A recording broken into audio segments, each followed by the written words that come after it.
शेर भूखा था। कई दिनों से वह शिकार नहीं कर पाया था। थक हार कर वह जंगल के किनारे एक बड़े पत्थर के नीचे बैठा था।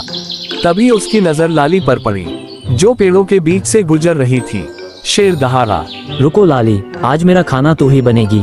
लाली थोड़ी घबराई, पर उसने अपनी चालाकी से मुस्कुराते हुए कहा, राजा साहब, अगर आप चाहें तो मैं आपको एक और बड़ा और स्वादिष्ट शिकार बता सकती हूँ, वो भी बिना ज्यादा दौड़ धूप के। शेर की आंखें चमक उठी। कौन है वो शिकार? लाली ने आंख दबाकर कहा, जंगल के दूसरी तरफ एक गुफा में एक मोटा आलसी हिरण छुपा है।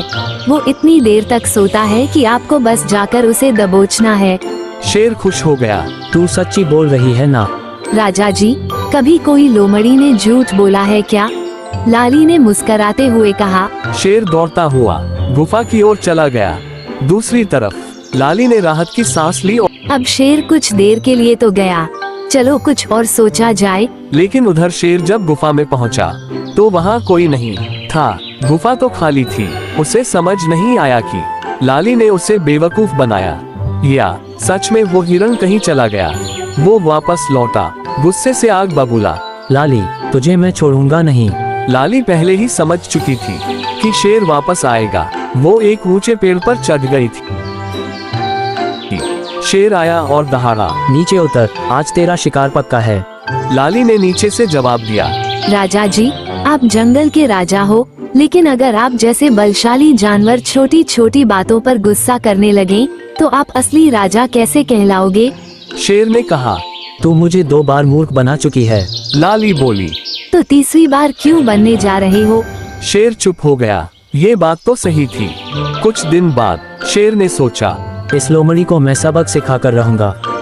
उसने जंगल में अफवाह फैलाई कि वो अब महात्मा शेर बन चुका है। वो किसी को खाता नहीं, बल्कि उन्हें सुखी जीवन जीने की सीख देता है। लाली को जब ये पता चला, तो वो चौकन्नी हो गई। उसे यकीन नहीं हुआ, लेकिन बाकी जानवर उसे समझाने लगे कि अब शेर बदल गया है। चलिए लाली बहन, आपको भी चलना चाहिए शेर से आशीर्वाद लेने। लाली पहुंची शेर की गुफा के पास। शेर मुस्कुरा रहा था। आओ लाली बहन, अब मैं बदल चुका हूँ, किसी को नहीं खाता। लाली मुस्कुराए और बोली, आपकी गुफा के बाहर 3 जानवरों के पंजे के निशान अंदर जा रहे हैं, पर बाहर के नहीं दिख रहे। राजा जी, आप बदल सकते हो, लेकिन निशान नहीं। शेर चौंका। मतलब ये कि जो अंदर गया वो कभी लौटा नहीं। शेर बुरी तरह पकड़ा गया। लाली बोली, राजा जी, आप बदल सकते हो, लेकिन निशान नहीं। सीख। उस दिन के बाद शेर को समझ आ गया कि घमंड और धोखा दोनों अंत में हारते हैं। लाली ने न केवल अपनी जान बचाई, बल्कि पूरे जंगल को शेर की चालाकी से भी बचा लिया।